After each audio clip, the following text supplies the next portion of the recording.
Good afternoon, everybody. It's Lynn, the leather bag lady. How are you all today? It is boiling outside. Leather bag lady weather report. It seems to be kind of cool overnight and first thing in the morning. And then I get working away in here because it's actually really quite cool during the day. And then when I go outside, it just hits me like crazy. So leather bag lady weather report, it's dang hot today. I just went and had lunch with my honey and holy shit, it's hot outside. So anyway, hope you're having a great day regardless of where you are and regardless of what the weather is doing in your neck of the woods or the world or whatever.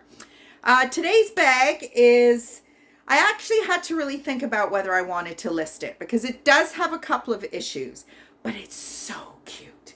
It is just such a pretty bag that I couldn't not. So I will go over the issues with you, but first of all, it's just so pretty. This is an embossed kind of mock croc tan leather that matches the strap. And then this smooth leather. So this is the front because there's no seam in the middle. And then on the back, there is a seam. So you have a zippered pocket and a zipper interior pocket and then a snap or a magnetic pocket in the front. So issues with this bag. First of all, the gusset, the board that they use. No, let's get in the right compartment. There we go.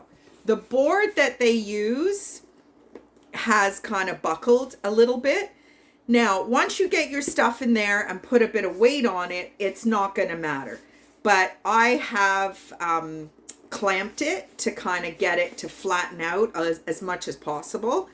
And there was a little bit of color damage here, which I could probably fix actually with one of my black dyes. I will do that for sure. The black and tan is just so sharp. Now, the other issue is the strap. So it is by no means going all the way through. It is a surface crack. It is on both sides. It does not go all the way through. It is just on the top. There's the other side. That's the reason why I really had to think about it. It's priced accordingly. It's a very nicely priced little piece of vintage leather. You know what? If the strap were to fail, I'm not presuming it will, because like I said, I wouldn't sell it if I thought the strap was going to break. But just put another strap on it. I mean, could be a little tough because you are going to want to try and match that. Or actually, I would maybe just take it and get it maybe cut it and get it reattached. I could almost do, well, no, I'm not going to mess with it. Like I said, it's been priced literally just, I didn't realize that was there when I bought it. So I've priced it just to cover the shipping and basically to get back what I paid. And so just to let you know, like I said, I never, ever want any of my customers to get something home and feel like they have been misled or anything of that nature. Absolutely not what I'm about here. So, yeah. So that's what I've done. What is that?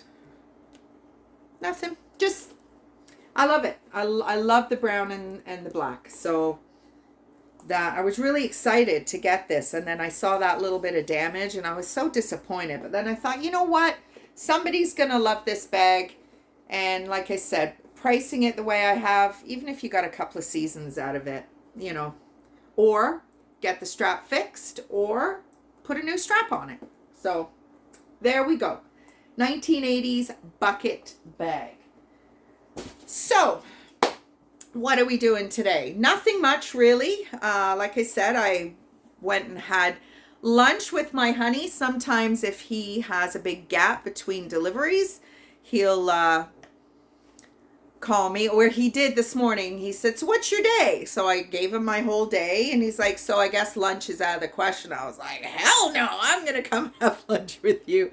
So we have a special spot we go to here in Hamilton. It's called the Two Cougars Cafe. It is right down in the industrial part of Hamilton, right down on Burlington Street. And it is just a fabulous little place. The food is excellent.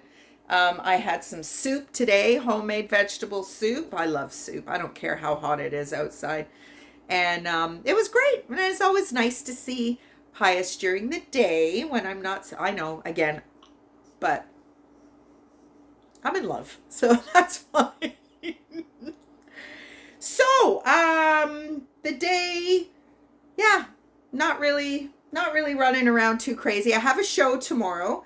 I haven't called the facility yet to make sure that they are not in lockdown. So I will do that actually when I'm done this video. And that way I'm not driving all the way to Waterloo to be turned around and told to come home. So the last 3 of my shows were canceled or rescheduled because of COVID. And I just think it's going to be more and more like that as the fall comes closer and closer. So I didn't do a history piece yesterday, but I am doing one today, and it's one of my favorite stories. Etienne Agnier is a French brand that they've tried really hard to kind of be up there with the big boys, but it really hasn't happened.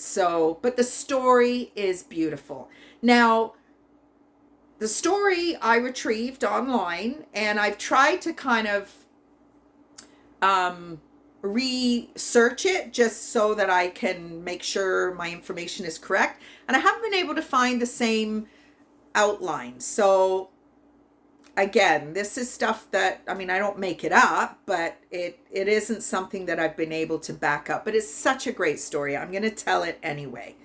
So this Etienne Agnier, actually, his father was a bookbinder. So he started out making bags with bookbinding machinery, which his bags were very boxy and solid materials, just like books. And he then decided that he didn't want to carry on with the family business. And in the 1950s, he apprenticed with Christian Dior.